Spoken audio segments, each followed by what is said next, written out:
Hemos invitado al ingeniero Patricio Vargas, director de la Cámara de Minería de la SUAY. Hay un tema que está pendiente, que es importante, una resolución de la Corte Provincial de la SUAY con respecto al tema de Loma Larga. Pero yo quisiera comenzar con esta última parte, con lo que manifiesta Leonidas Issa, ¿no?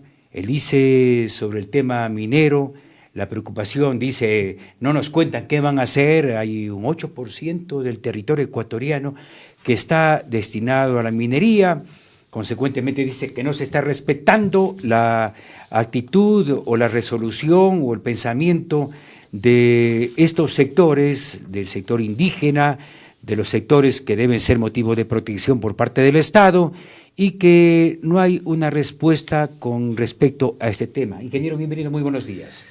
Muy buenos días, muchísimas gracias por la oportunidad de que la Cámara de Minería exprese sus inquietudes y sus preocupaciones frente al escenario en que nos encontramos en este momento. Y quiero empezar por lo último y lo que ha manifestado Leonidas Issa. La realidad en el país es que de conformidad al catastro minero existe registrada 1.78 millones de hectáreas con derechos mineros. Ojo, lo que representa el 6.91 del territorio. O sea, no es cierto aquello de que casi todo el territorio de la nación ecuatoriana está concedido. Falso. Es apenas el 7%. De este 7% hay que desglosar. El 5.25% está en fase de exploración. Entendamos eso, y eso es fundamental. Y tan solo el 1.64% del territorio está en fase de explotación. Entonces, ¿qué significa aquello? Que apenas un 2% del territorio nacional estarían concesionados y en fase de explotación. Y ojo, que dentro de este 2% tenemos un gran porcentaje de lo que significa concesiones mineras de materiales de construcción y no metálicos. Metales pétreo. Áridos y pétreos. Y también las puzolanas cerámicas que sirven para las baldosas, para las cerámicas, para los pisos, para todo eso. A ver, pero ingeniero, si hay de todas maneras ya un informe de todo de toda esta división de explotación minera. Claro. Si tenemos en el Ecuador. Totalmente, hay un catastro minero que registra cuánto territorio está concesionado para exploración, cuánto está concesionado para minería metálica, cuánto para minería de materiales de construcción, cuánto para no metálicos, que se llama los puzolanas, arcillas para no metálicos, cerámicas básicamente, de cerámica plana, que en Cuenca, por ejemplo, tenemos dos industrias grandes, potentes, que hacen cerámica plana y que dan miles de puestos de trabajo. De Graiman y exactamente, del grupo cerámico, Ecuacerámica. Entonces, mire usted que no es ese gran miedo y ese gran temor de decir que el país ya ha sido concesionado en su gran mayoría, es apenas el 7%, y vuelvo y reitero que la gran mayoría en exploración. Yo siempre me gusta regresar a aquello de que de cada 100 proyectos que inician en minería, apenas uno, en el mejor de los casos, termina siendo mina. ¿Por qué razón? Porque encontrar un depósito mineral con valores interesantes, con valores comerciales, es muy difícil. O sea, no es que usted pide una concesión minera y ya está garantizado que va a encontrar el oro, la plata o el cobre. No, señor. Ejemplo, Loma Larga, más de 20 años de labores de exploración hasta dar con el depósito interesante, significativo y rentable. Entonces, mire usted que no es, algunos piensan que los mineros nos hemos sacado a la lotería. No, por eso es el hecho de que la minería es la actividad de inversión de más alto riesgo.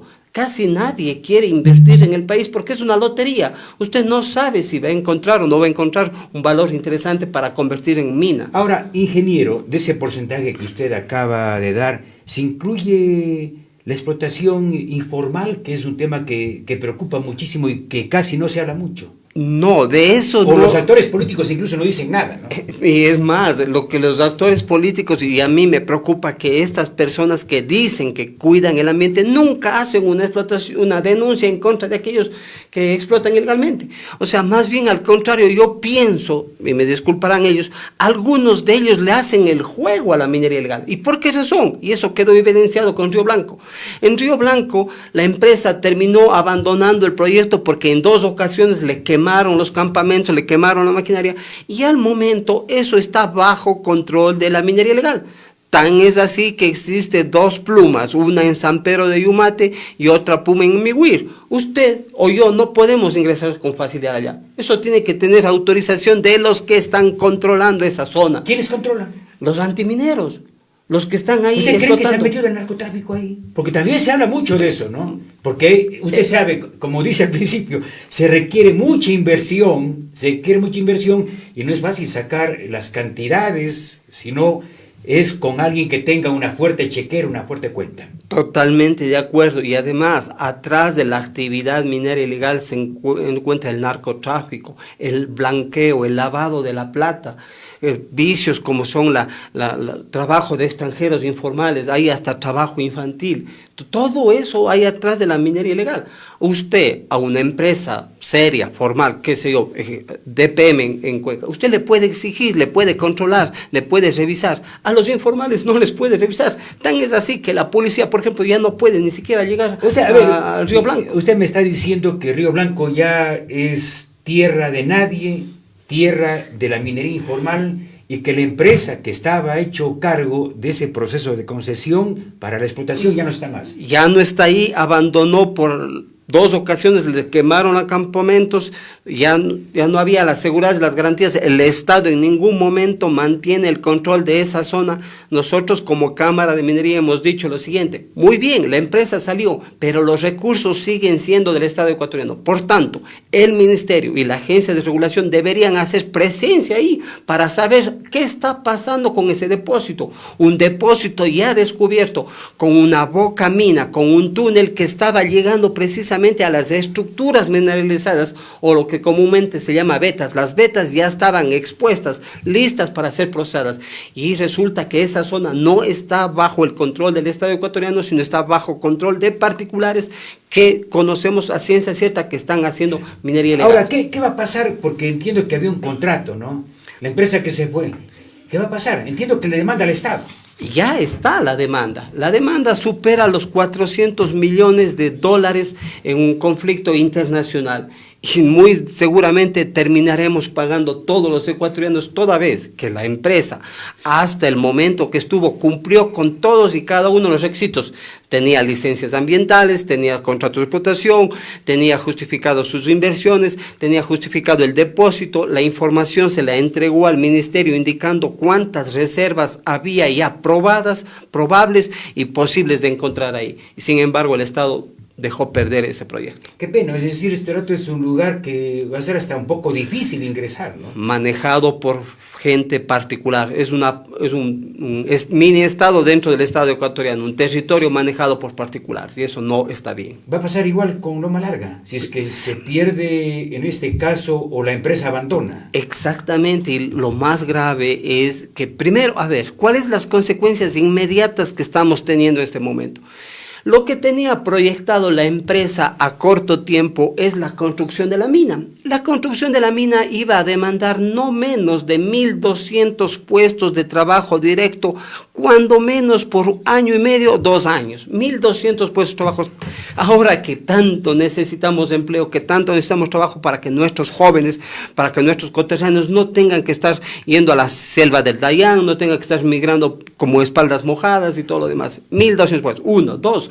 Se tenía previsto una inversión en la construcción de mina de no menos de 420 millones de dólares para construcción de la mina.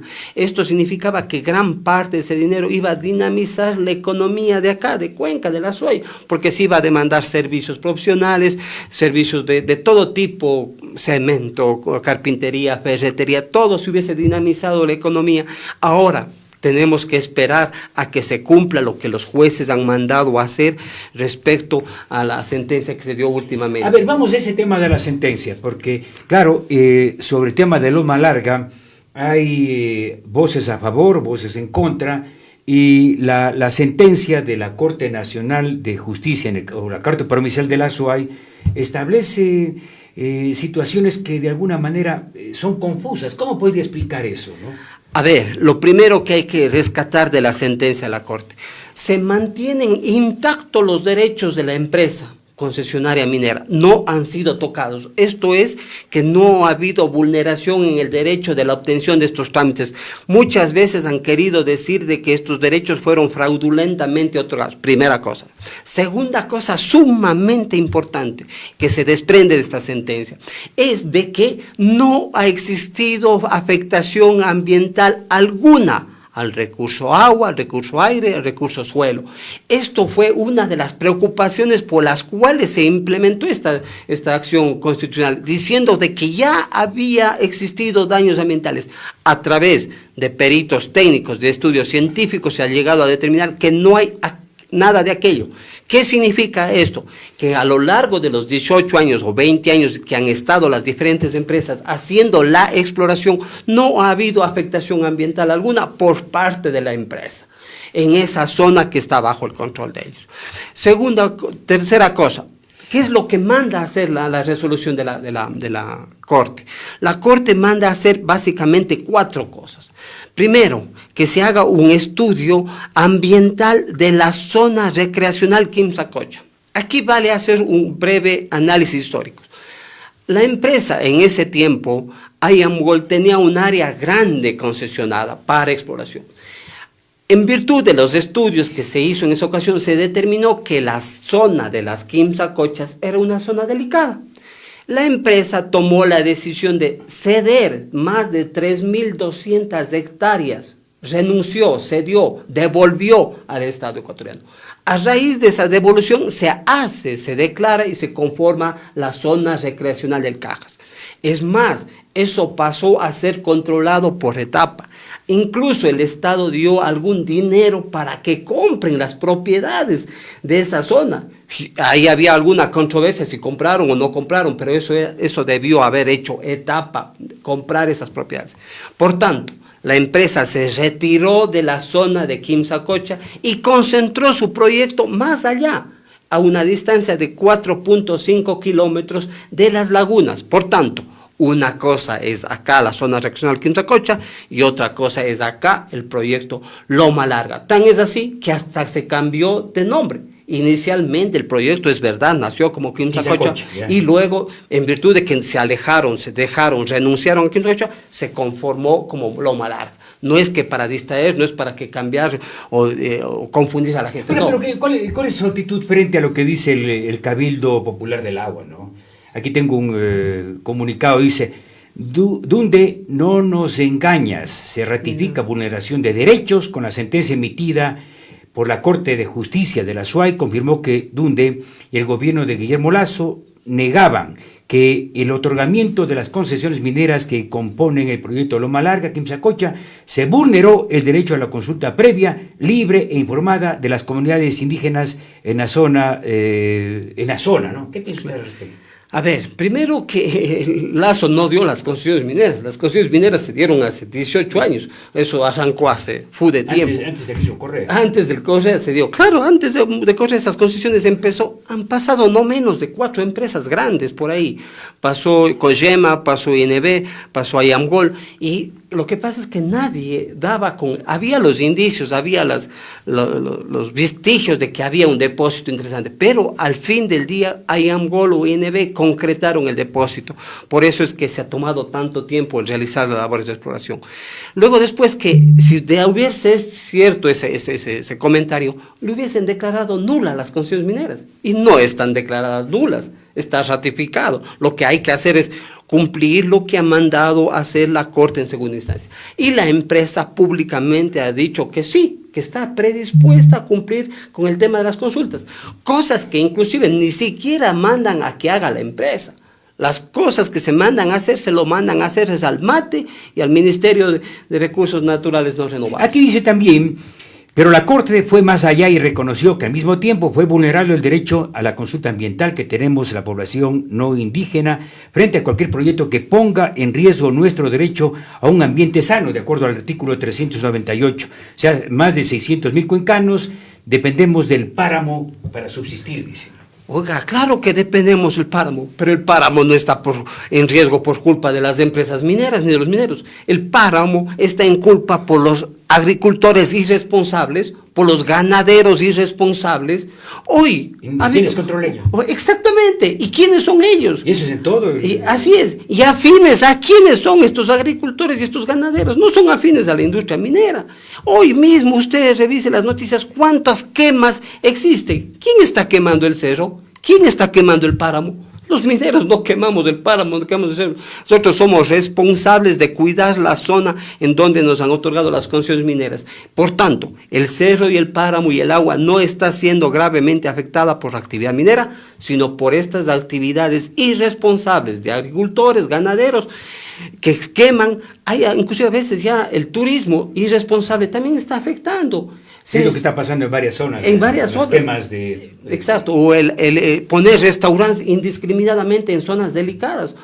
Así como a nosotros nos exigen que hagamos estudios previos para todo, así también deberían exigirse a ver si es compatible establecer un restaurante dentro de un parque nacional.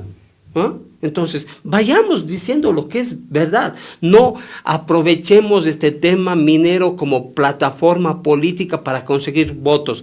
Muchos de los jóvenes se asustan y dicen, no, si estos mineros equivalen a destrucción, a contaminación, y no es así. Más bien al contrario, en base a nuestros estudios, por ejemplo, la base de información que tiene el proyecto Loma Larga, que ha sido construida no solo en base a empresas privadas, sino con participación de la academia. Promas ha colaborado muchas veces en el proyecto Loma Larga. La Universidad de la SUAY ha colaborado muchas veces. Ellos tienen información. Pero ¿por qué no se informa un poco más sobre el tema, digo yo? Porque la universidad debería también pronunciarse, quienes han hecho... Sé que hay un montón de estudios igualmente, pero que de pronto están guardados. Exactamente, y yo sí creo, y usted tiene razón.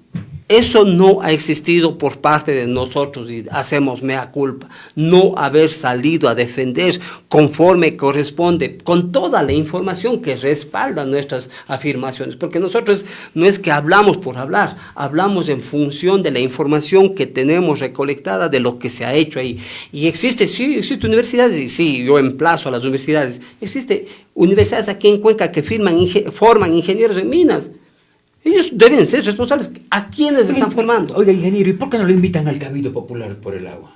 ¿Ah? A Carlos Castro, a toda la gente, a Alberto Acosta, que son los que más están, en este caso, criticando este proyecto. Con el doctor Carlos Castro me une una gran amistad, con Adrián igual me une una gran amistad y siempre hemos conversado y hemos dialogado. Nosotros como Cámara, como sector productivo, estamos dispuestos a conversar y a dialogar con ellos. Y es más, a decirles, miren, esto es la realidad de lo que nosotros estamos proponiendo. Y en esa línea la Cámara ha sido partícipe de formar veedurías ciudadanas. Veedurías ciudadanas entre la academia, que tiene que pronunciarse, más aún en las universidades donde hay facultades de ingeniería ambiental, ingeniería en minas, ingeniería civil. Ustedes, los periodistas, la sociedad civil, todos, las cámaras, los colegios profesionales, hagamos una veeduría ciudadana y veamos qué es la realidad, por ejemplo, en el proyecto Loma Larga. La empresa ha dicho, tenemos puertas pero abiertas. Pero les han invitado a este grupo. Todas las veces que nos encontramos con el Cabildo, Fernando Vega, todos somos críticos. Con Clever Calle, hemos conversado en muchas ocasiones. Oiga, Clever, hagamos. ¿Hay ellos allá? No. Nosotros, pero entonces, ¿qué hace pensar? ¿Qué es tema político? ¿Qué hay de por medio? Oiga, a veces nosotros hemos conocido que ellos han ido y a veces han ido hasta en condiciones no adecuadas. ¿Por qué? Porque el páramo y el cerro son zonas delicadas. Usted no puede hacer una incursión de 200 gentes. Hay capacidades. Yo estuve hace algunas semanas atrás, me invitaron a conocer justamente el lugar. Me pareció un proyecto muy interesante, ¿no? Exacto. Yo eso invito a la gente que tiene dudas, que vaya al proyecto y que mire, y que con sus propios ojos constate, y que si nos quiere pedir alguna información, estamos dispuestos a dar información. Una visita habla mucho más o dice mucho más de lo que yo les pueda decir en estos micrófonos, porque es una realidad constatable. Usted, si visitó el proyecto, se habrá dado cuenta que en las zonas donde se hizo las perforaciones se ha revegetado y se ha reforestado y usted ya no encuentra la huella, parece que fuera igual, a no ser por el hito que ya estando ahí adelante usted dice, ve, aquí ha habido una perforación, pero usted en el paisaje ve igual, no ha pasado nada. Ahora, ¿qué va a pasar con esta sentencia? Nada. Ingeniero. A ver, primero que los derechos de la empresa están intactos. ¿O por qué esto se sigue alargando? Sí, se sigue alargando. Es más, entonces, la empresa ha dicho, muy bien, salió la sentencia, nosotros vamos a cumplir y a dar las facilidades del caso, porque las cosas que se mandan a realizar no están bajo poder de la empresa, sino están bajo responsabilidad de las instituciones del Estado que deben cumplir con esa sentencia. Una vez que se cumplan eso, el proyecto pasará a la siguiente fase, que es la explotación minera. A ver, dice aquí se debe realizar la consulta previa, libre e informada por parte del Estado ecuatoriano. La ejecutarán y materializarán a las carteras de Estado competentes en materia ambiental. ¿Qué pasó con esto? Así es, pero vea, las verdades dichas a medias son mentiras. ¿Por qué? Porque la consulta previa, libre e informada que mandan es hacer solo en la comunidad de Las Escaleras. ¿Por qué no dicen eso?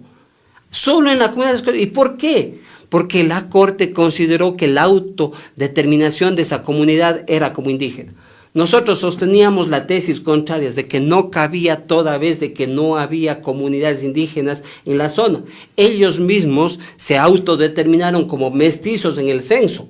No existe propiedades comunales o territorios comunales, sino más bien existe propiedades privadas, cada quien tiene su escritura de propiedad diciendo mi lindero es tantos metros y tantos metros. Por tanto, nosotros, a nuestro criterio, no cabía esa consulta. No funciona ahí. Esa, de acuerdo a la Por Corte, las características y de acuerdo a lo que dice también la claro, Constitución. ahora nos guste o no nos guste, tenemos que cumplir la sentencia. Y dentro de la sentencia manda a hacer la consulta previa y informada en la comunidad de Las Escaleras. ¿Ok? Que se haga la consulta en Las Escaleras. La consulta ambiental a cargo del MATE, que se lo haga. No hay problema. Y los otros temas mandan a hacer los estudios en la zona recreacional de Quimsacocha. Como le decía antes, hay una distancia entre la zona recreacional de Quimsacocha y la zona del proyecto de intervenir de no menos de 4 kilómetros de distancia. Y una cota acá queda las Quimsacochas 200 metros arriba y 200 metros abajo es la zona central. Imposible que se contaminen las aguas de las lagunas Quimsacocha con la labor minera. Tendríamos que bombear aguas para subir a las Quimsacochas el agua para que sean contaminadas. ¿De dónde van a tomar el agua? ¿Perdón? ¿De dónde tomarán el agua? Toman, porque la minería existe. Exacto, la minería. Nosotros tenemos, yo siempre hablo como nosotros porque somos parte del sector. Existen autorizaciones ya dadas por la Secretaría Nacional del Agua. Es más, por ejemplo, en una de las autorizaciones tenemos autorización para recoger agua lluvia.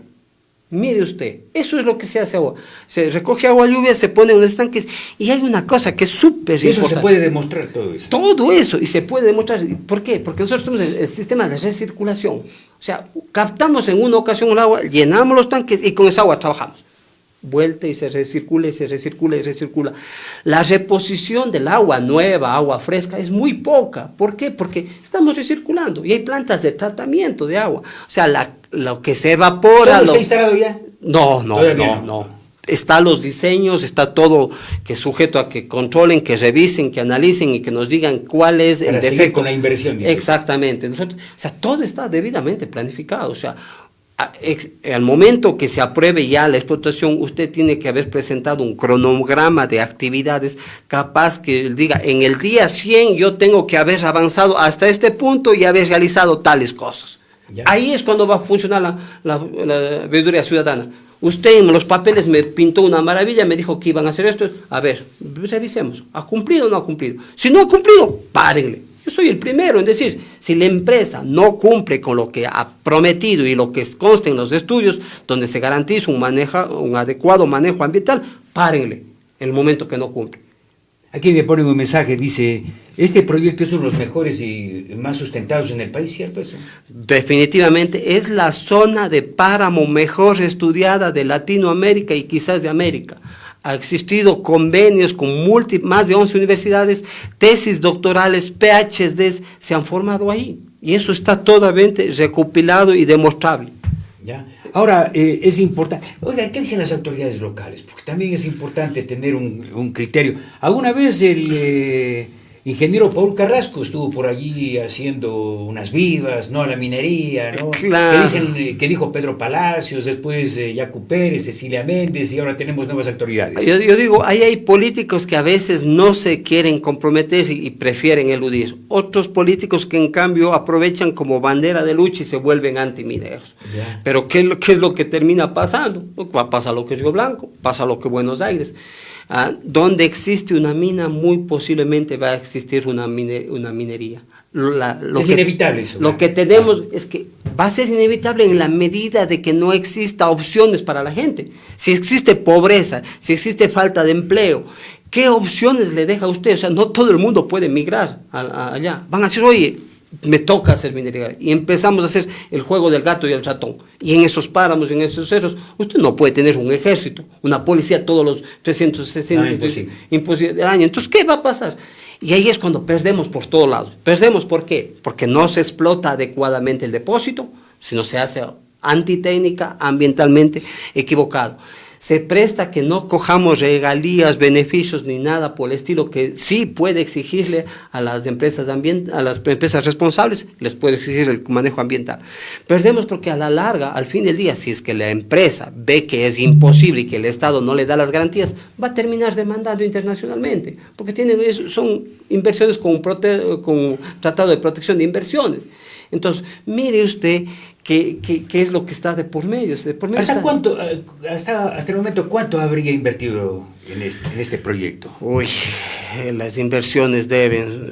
Yo sé que es difícil porque generalmente el Estado no tiene capacidad para invertir ni en eso, ni en varios temas más. Si es que sumamos 18 años al menos de trabajos de exploración que han venido siendo hechos por varias empresas, yo diría que no menos de unos $1.000 millones que se estará invirtiendo ahí. Ahora, yo le hago una pregunta de tipo social, y esa es la reflexión que de pronto también funciona en el ambiente.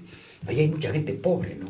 Y la empresa, estamos hablando de que el monto, sé que son más de, si no estoy mal, 3.000 onzas de oro, algo así, claro, ¿no? En plata, algo así, 4 o 5 millones. Es decir, estamos hablando al precio actual, que allí hay más de $5.000 millones fácilmente, y en un ambiente de una pobreza terrible en esa zona. Exactamente, y era la zona donde expulsaba a sus jóvenes, es una zona de alta salida de jóvenes. Ahora, con la presencia de la empresa, ha hecho algo que a mí me gusta, que es el tema de trabajar en proyectos paralelos. Existe, no sé si usted tuvo la oportunidad de visitar, por ejemplo, un vivero hermoso, donde hay más de 50.000 plantas de polilepis de diferentes variedades. El polilepis es esa planta de las hojas, como hay en el quinoas.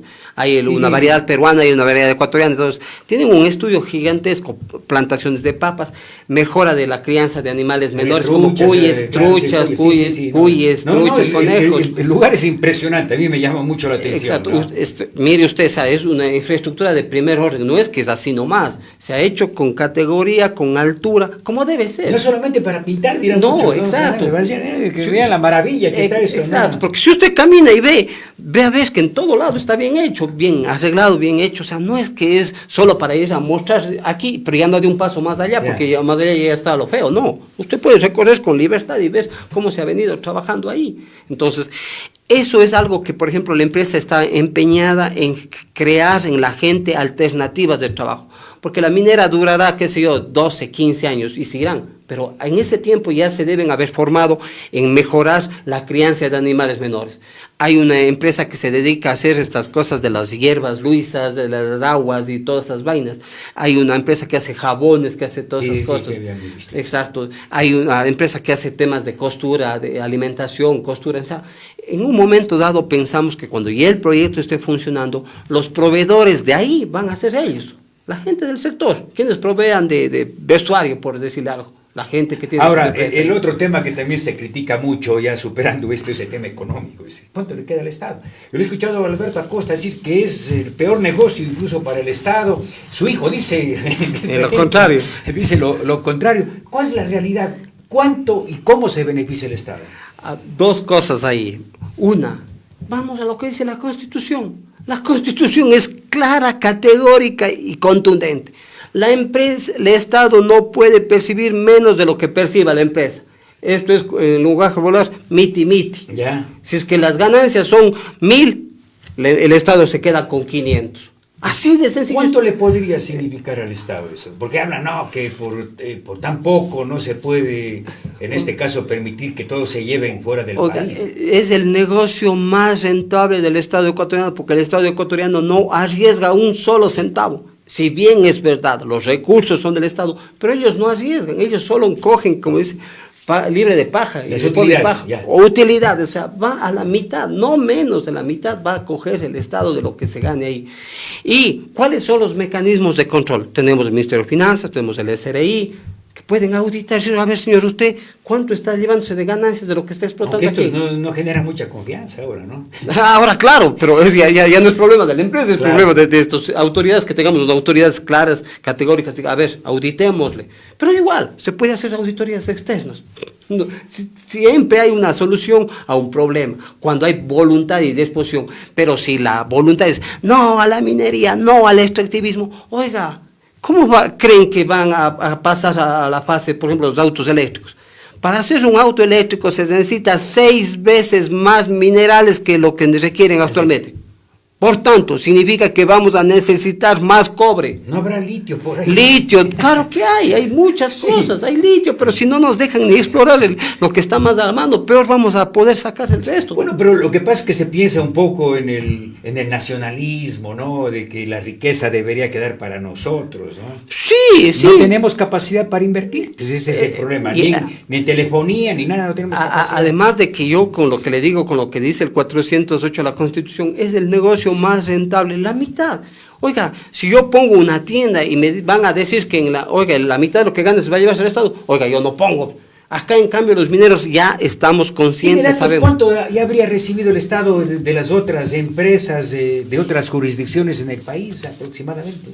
A ver, tenemos, por ejemplo, la inversión que le decía de no menos de 420 millones en la construcción de la mina, 226 millones impuestos sobre la renta, 52 millones impuestos sobre el empleo, 102,9 millones impuestos al valor agregado y derechos de importación, 15 millones anuales durante la vida útil del proyecto en empleo y seguridad social. La construcción, como le decía, 1.200 plazas, en operación vamos a tener al menos 500 plazas de empleo. Otra cosa importante. Dentro del sector minero existe el cierre de mina y el post-cierre de mina. No es que yo, oiga, ya cierro la mina y me voy y me desaparezco. La empresa sigue siendo responsable. No va a quedar como Portobello. Exacto. Queda 5 años, al menos 5 años después de cierre de mina para ver si pasa algo. Y usted me tiene que mantener, las garantías que usted, si usted hace algún daño, el Estado le ejecuta las garantías. O sea, no es que nos dan así nomás por darnos. El otro tema de lo que es sumamente de preocupación, el agua. A nosotros, los mineros, para darnos en la Secretaría del Agua una concesión de aguas, previamente tiene que haber agua suficiente en cantidad para los usos ecológicos, caudal natural y todo eso. En cuarto lugar está nosotros. Si usted ya tiene satisfecho las demandas anteriores de los agricultores, el caudal ecológico, recién ahí nos dan el agua a nosotros. Bien. Por tanto, y la otra cosa... orden de prelación. Orden de prelación. Bien. Y el hecho de que yo tenga la concesión de aguas no significa que yo puedo hacer cualquier cosa. No, estoy sujeto a que en cualquier momento viene la autoridad del agua, me dice, oiga, vea, usted está haciendo mal uso, le cancelo la autorización del agua. Ahora, ya en la parte final, ingeniero, bueno, pero ¿cuándo se resuelve esto, no? Porque evidentemente ya esto sigue pasando el tiempo, entiendo que la misma empresa está preocupada, el Estado tampoco no deja de preocuparse. ¿Qué aspiran ya en el escenario en el que nos encontramos en este momento? Bueno, la sentencia hay que cumplirla, la mayor parte de las obligaciones, casi la totalidad, le corresponden al Estado ecuatoriano. La empresa ha manifestado su predisposición de dar el contingente en lo que ellos sean necesario, ya sea en la información, ya sea en los instrumentos, ya sea en el soporte técnico, en lo que ellos quieran. Nosotros entendemos que hay una traba ahora mismo que es un tema de interés nacional, que las consultas ambientales están paralizadas, ¿no? La Corte Constitucional declaró que no funcionaba el reglamento que el presidente Lasso hizo. En este momento existe al menos 107 proyectos, y no solo mineros, porque muchos piensan que solo los mineros están en stand-by. Existen proyectos de los gobiernos locales, por ejemplo, ¿no? Cómo hacer una planta de tratamiento de agua, un cementerio, una gasolinera. Ahorita no hay cómo. Ahorita licencias ambientales están bloqueadas por la falta de esta ley. Y eso es uno de los pedidos que hicimos a los 5 asambleístas, que si quieren generar empleo en este país, tienen que dar la ley de la consulta previa y con su reglamento. porque ahí se va a generar empleo y se va a generar riquezas. La minería es una buena opción para mantener la dolarización. ¿Por qué? Porque nosotros los minerales los exportamos y al rato de exportar regresan divisas. Entonces eso dinamiza la economía, o sea, se mantiene la dolarización. Es otra de las ventajas por las cuales ese país debe desarrollarse la minería. Y finalmente, en el tema político, ¿qué escenario ven ustedes respecto pues, a que tenga incidencia en los temas que estamos tratando? Más tarde o más temprano, el gobierno que venga o el que le suceda va a tener que echar mano de la minería, porque el Estado necesita recursos, el petróleo se está agotando, tenemos la minería, que tengamos que ser minería responsable, desde luego que sí, o sea, ahí definitivamente, mientras exista pobreza, mientras exista inequidad, demandas insatisfechas de seguridad, salud, educación, y tengamos un recurso en el subsuelo del cual podemos aprovechar y sacar divisas, algún rato se explotarán, más tarde o más temprano se explotará. ¿El sector ha tenido un acercamiento con los dos candidatos finalistas? Sí, les hemos planteado a ambos candidatos, les hemos dicho, hemos sido categóricos. Tenemos que regresar al Ministerio de Minería, no por un capricho burocrático, no. ¿Por qué? Porque tiene que ser una institución sólida, fuerte, que controle y garantice que las actividades mineras se desarrollen en debida forma. De lo contrario, va a pasar lo que está pasando ahora. Hay minería ilegal por todo lado, por todo lado. No se controla. Y no se controla. Están en SIX, están en el oriente, están en el norte del país y todo lo vaina. Y están en la Ponce Enríquez, o sea, están plagados la minería. O sea, hemos dicho, a todos aquellos que han implementado una actividad minera tienen que ser regularizados, pero no indiscriminadamente. Esa actividad minera deberá ser regularizada siempre y cuando, previo un estudio técnico, ambiental, económico y social, sea viable. El candidato Novo ha manifestado que hay que legalizar la minería. Claro. No sé si le he escuchado, dice, no lo ilegal hay que legalizar, ¿no? Exactamente, y también Señora Luis ha dicho que donde hay recursos va a haber una explotación minera, pero que esa explotación minera debe ser responsable. Y concordamos con los dos en ese sentido, porque ellos se dan cuenta la necesidad que tenemos de hacer minería en este país. Perfecto, ingeniero, gracias por su presencia. No sé si algo más quiere agregar que quedó. La cosa final, no soy ingeniero, parezco, porque ya estoy tantos años vinculado. 30 años vinculado al sector minero, soy abogado. Dígame, doctor en ingeniero. No, tanto estar desde tiempos de la Josefina, desde todo he estado vinculado al sector minero, entonces ya algo se aprende. Siempre se aprende, cada día se aprende algo. Bueno, en todo caso, gracias por su presencia, ¿no?